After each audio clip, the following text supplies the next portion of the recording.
am Dr. Bikash Sahu, Director Cardiac Anesthesia, ECMO and Transplant Services at the Aster Ramesh Group of Hospitals.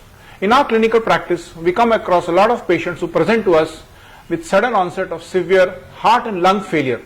The causes of these could be multifold and they are generally organ specific. Sudden onset of severe respiratory failure can occur either as a result of infection, that is severe pneumonia, trauma or aspiration, ultimately leading to ARDS and septic shock. There is inability to maintain saturations more than 88% in these patients despite maximal medical therapy and mechanical ventilation. Similarly, severe and sudden heart failure can also occur following a massive heart attack, that is acute myocardial infarction with cardiogenic shock, or when a clot dislodges and lodges into the pulmonary artery leading to massive pulmonary embolism leading to cardiogenic shock, following cardiac surgery, following postpartum cardiomyopathy, that is following delivery heart failure can occur, or following a viral infection, that is viral myocarditis. Hypothermia as well as drug toxicity can also lead to heart and lung failure. Now these patients generally have a very high mortality of up to 80 to 90%, and the commonest cause of mortality in these patients is multi-organ failure.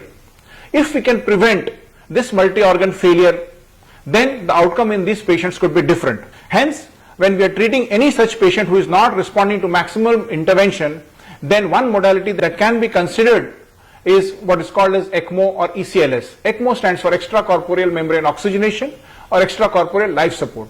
It is nothing but a process by which blood is transferred into a machine which temporarily functions like a heart and lung.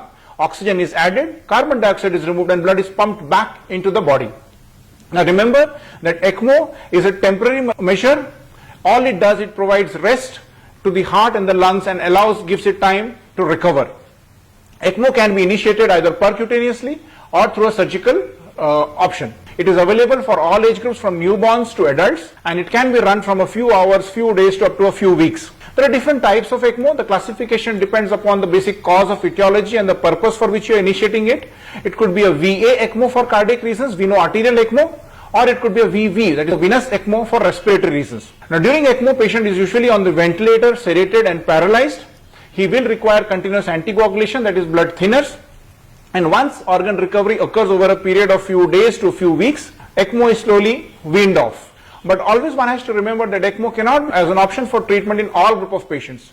Elderly patients with age more than 75 years, patients with severe brain injury, other organ dysfunction, that is liver and kidney, or with underlying malignancy cannot be offered ECMO.